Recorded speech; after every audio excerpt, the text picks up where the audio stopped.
कई दिन लगने वाले थे। जाने से पहले राजा ने अपनी रानी से कहा था, यदि तुम्हारी गर्भ से बेटी का जन्म हो तो उसे मरवा देना, मैं बेटी की सूरत नहीं देखना चाहता।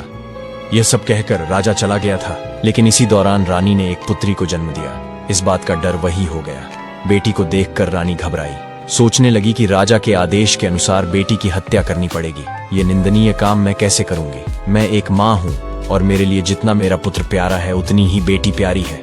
अब तो बेटी को देखकर रानी एकदम से रोने लगी और कहने लगी, हे भगवान, अब मैं क्या करूं? कन्या हत्या का पाप बहुत बड़ा होता है। रानी बहुत बड़े धर्म संकट में फंस चुकी थी।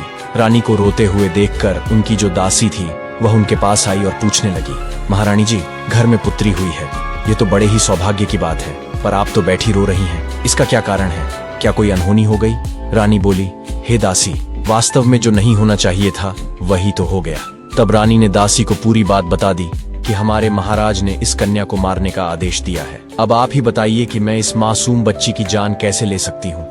तब दासी ने रानी से कहा, हे रानी साहिबा, आप चिंता मत कीजिए, आप राजा से कह दीजिए कि आपने बेटी को मारवा दिया है। मैं आपकी बेटी को सबके सामने मारने के लिए ले जाऊंगी, पर मैं इसे मारूंगी नहीं, बल्कि इसे पाल लूंगी, और यदि कोई पूछेगा तो मैं कह दूंगी कि यह बच्ची मेरी भतीजी है। इससे इस बच्ची की जान भी बच जाएगी और राजा की नजरों से दूर भी हो जाएगी। इसके पालन पोषण को लेकर आप निश्चिंत रहो, मैं इसे अपनी बेटी की तरह पालूंगी। यह सुनकर रानी को बड़ी खुशी हुई। वह सोचने लगी कि यह बेटी भले ही मुझे देखने को न मिले, लेकिन कम से कम वह जीवित तो रहेगी।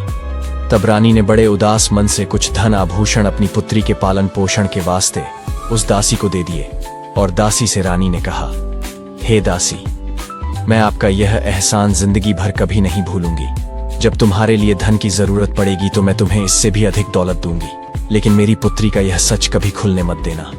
इतना समझाने के बाद रानी